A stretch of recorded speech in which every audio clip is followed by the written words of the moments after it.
Assalamualaikum warahmatullahi wabarakatuh. Waalaikumsalam warahmatullahi Yang wabarakatuh. terhormat Bapak Denika Hendrianto SEMSI dan teman-teman sekalian, kami dari kelompok 6 akan mempresentasikan bab 2 aspek pasar. Tentunya saya tidak sendirian, saya akan ditemani dengan teman-teman saya yang beranggotakan. Yang pertama, saya sendiri Ainur Rohman, NIM 202112048.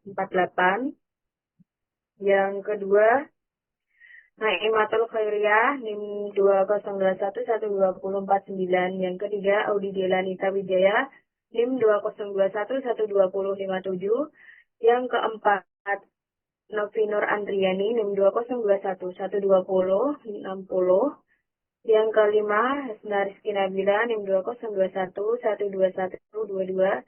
Dan yang keenam, Nur Afwa Sosiana, NIM 202112149. Materi yang pertama yaitu pengertian pasar. Ada beberapa pendapat dari para ahli tentang pengertian pasar. Salah satunya yaitu seorang ahli pemasaran, Stanton, mengemukakan pengertian tentang pasar yakni merupakan kumpulan orang-orang yang mempunyai keinginan untuk puas,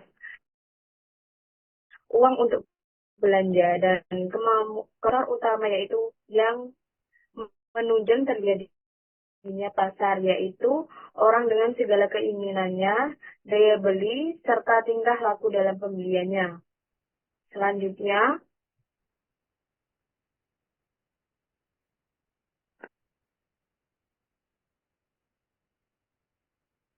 selanjutnya yaitu pengertian permintaan dan penawaran. Permintaan dapat diartikan sebagai jumlah barang yang dibutuhkan konsumen yang mempunyai kemampuan untuk membeli pada berbagai tingkat harga. Permintaan yang didukung oleh kekuatan tenaga beli disebut permintaan efektif, sedangkan permintaan yang didasarkan pada kebutuhan saja disebut sebagai permintaan potensial. Penawaran diartikan sebagai berbagai kuantitas barang yang ditawarkan di pasar pada berbagai tingkat harga.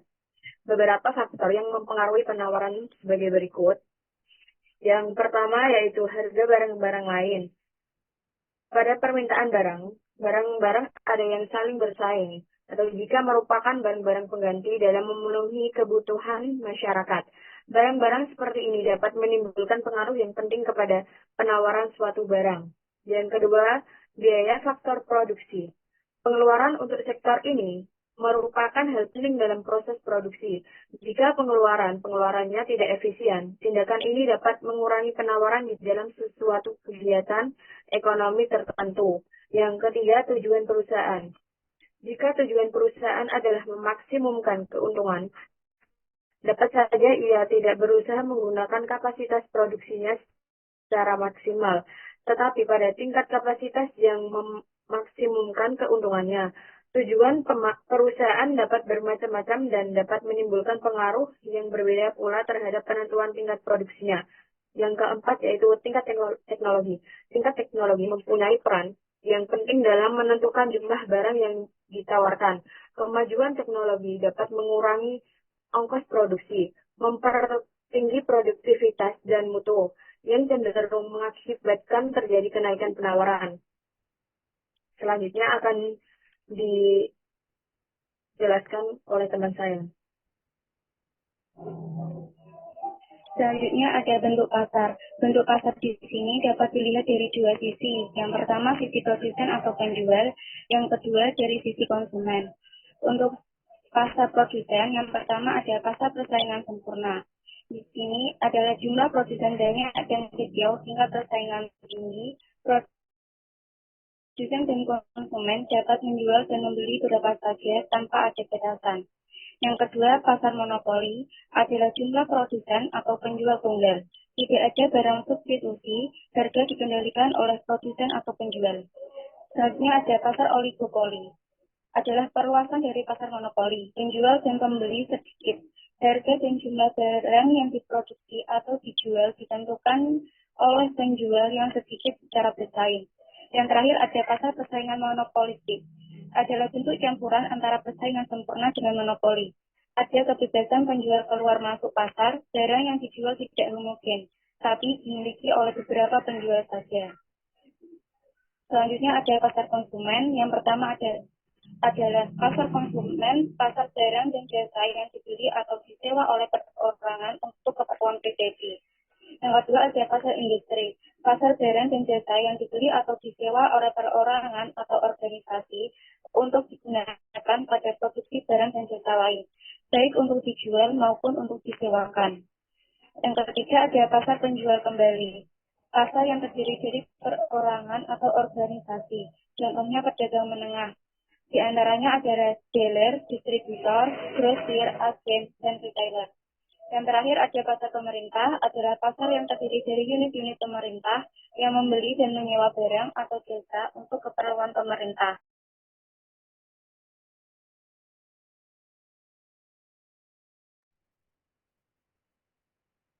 Mengukur dan meramal permintaan. Mengukur permintaan pasar. Yang pertama, mengestimasi total permintaan pasar. Total permintaan pasar suatu produk adalah total volume yang dibeli sekelompok konsumen tertentu dalam suatu wilayah geografis tertentu dalam jangka waktu tertentu. Yang kedua, wilayah permintaan pasar. Untuk memilih wilayah yang terbaik serta mengalokasikan anggaran pemasaran yang optimal dapat dilakukan dengan dua metode. Yang pertama adalah market build-up method, yaitu metode ini digunakan oleh perusahaan barang industri untuk mengidentifikasi semua pembeli potensial dalam setiap pasar dan mengestimasikan pembelian potensialnya. Yang kedua ada market factor index method. Metode ini digunakan oleh perusahaan barang konsumsi dengan mengidentifikasikan faktor-faktor pasar yang ada hubungannya dengan potensi pasar. Yang ketiga adalah penjualan aktual dan pangsa pasar. Untuk mengetahui penjualan yang sebenarnya dari industri bersangkutan yang terjadi di pasar dengan mengidentifikasi para pesaing dan mengestimasi penjualan mereka. Meramal permintaan pendatang. Yang pertama adalah survei niat pembeli. Survei niat pembeli yaitu dengan menanyakan kepada mereka secara langsung dengan harapan mereka akan menjawab secara objektif. Yang kedua ada pendapat para tenaga penjual, yaitu perusahaan meminta para tenaga penjualnya untuk mengestimasi penjualan setiap produk untuk daerah mereka masing-masing. Kemudian semua estimasi individu dijumlahkan untuk mendapat ramalan penjualan secara keseluruhan.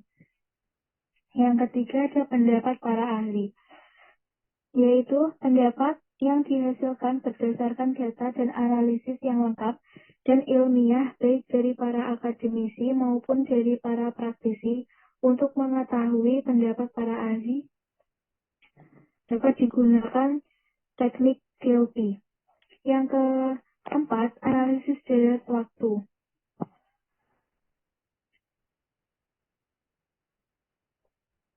Analisis deret waktu yaitu analisis yang memakai data kuantitatif masa lalu di mana data dirinci menjadi komponen kualitatif masa lalu di mana data dirinci menjadi komponen-komponen tren, siklus, musim, dan residu yang prosesnya dapat menggunakan prosedur statistika. Yang kelima ada analisis regresi. Analisis regresi yaitu seperangkat prosedur statistik untuk menemukan faktor-faktor nyata yang penting yang mempengaruhi penjualannya.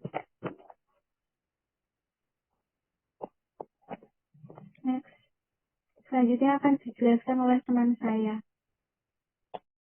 Materi selanjutnya yaitu implikasi pada SKP. Berkaitan dengan permasalahan permintaan dan penawaran produsen serta bentuk-bentuk pasar, maka keterlibatan analis dalam melakukan studi kelayakan bisnis dari aspek pasar hendaknya. Yang pertama, mampu menentukan produk atau jasa yang akan dijadikan benchmark bagi rancangan produk atau jasa yang akan dijual. Jika belum ada produk derajat pasar, maka rancangan produk atau jasa dari studi ini akan menjadi pelopor dari pasar. Yang kedua, mampu menentukan jenis pasar yang akan dipilih, baik dari sisi produsen maupun dari sisi konsumen.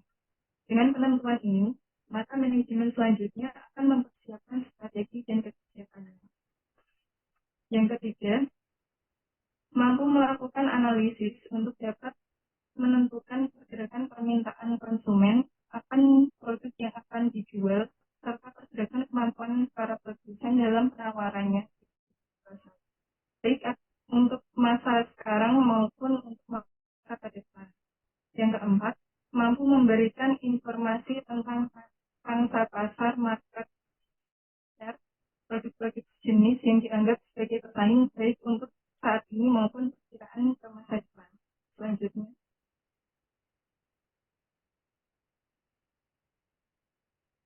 analisis aspek pasar. Analisis pasar adalah proses penting dalam memahami kondisi pasar, tren, dan perilaku konsumen. Berikut adalah beberapa aspek utama yang biasanya dianalisis dalam analisis pasar. Yang pertama, analisis distribusi. Menganalisis saluran distribusi yang digunakan untuk mengirimkan produk atau layanan pasar. Yang kedua, analisis perilaku pembelian, yaitu memahami proses pembelian konsumen, faktor-faktor yang mempengaruhi keputusan pembelian dan pola-pola pembelian yang terjadi dalam pasar. Yang ketiga, analisis kebutuhan dan kepuasan konsumen, yaitu mengidentifikasi kebutuhan, keinginan, dan preferensi konsumen. Yang keempat, analisis inovasi produk, yaitu menganalisis kebutuhan pasar yang belum terpenuhi dan mengidentifikasi peluang untuk inovasi produk atau layanan baru yang dapat memenuhi kebutuhan tersebut. Yang kelima, analisis psikologi pemasaran, yaitu mempelajari aspek psikologis dalam pemasaran. Yang keenam, analisis eksplorasi pasar, yaitu melakukan penelitian untuk mengidentifikasi dan mengeksplorasi pasar baru atau segmen pasar yang belum terjamah oleh perusahaan sebelumnya. Yang ketujuh, analisis reputasi perusahaan, yaitu menganalisis reputasi perusahaan di mata konsumen, mitra bisnis, dan masyarakat umum, serta strategi untuk memperbaiki atau memperkuat reputasi tersebut. Yang kedelapan, analisis kesesuaian produk, yaitu menilai sejauh mana produk atau layanan perusahaan sesuai dengan kebutuhan, keinginan, dan nilai-nilai konsumen dalam pasar tertentu. 9. Analisis hubungan pelanggan, yaitu menganalisis interaksi antara perusahaan dan pelanggan. Yang ke-10, analisis strategi penetrasi pasar, yaitu mengembangkan strategi untuk memasuki pasar baru. Selanjutnya akan dijelaskan rekan saya.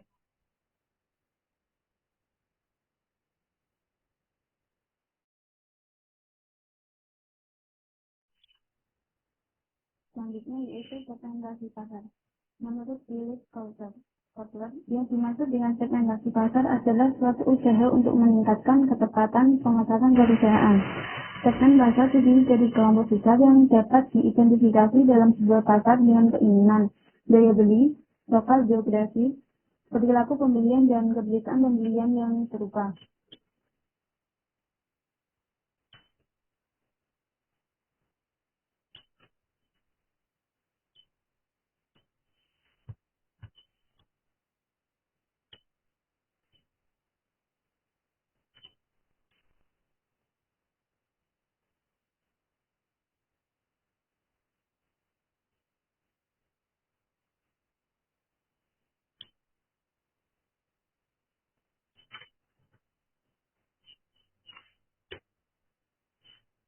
Selanjutnya yaitu dasar segmentasi. Yang pertama, variabel geografis, yaitu segmentasi geografis membagi pasar menjadi beberapa unit secara geografis seperti negara, kota, atau kompleks desa perumahan. Yang kedua, variabel demografis, yaitu berdasarkan pada variabel seperti jenis kelamin, ukuran keluarga, jalur kehidupan keluarga, pendapatan, pekerjaan, dan agama.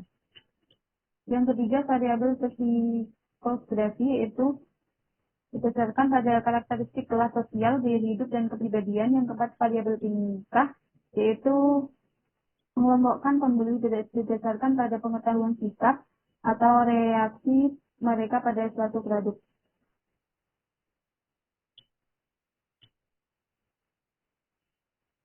Dan yaitu target. Target market adalah keputusan pasar yang akan dituju oleh perusahaan yang terdiri dari sejumlah pembeli yang memiliki kebutuhan dan karakteristik tertentu. Ada beberapa langkah yang bisa diambil, yaitu mengevaluasi setiap pasar dan memilih segmen pasar. Dan yaitu faktor-faktor dalam menentukan segmentasi pasar. Dan ada beberapa faktor, yaitu pertama sumber daya organisasi, tipe produk, tahap dalam daur ulang produk, dan strategi bersaing dan strategi bersaing organisasi.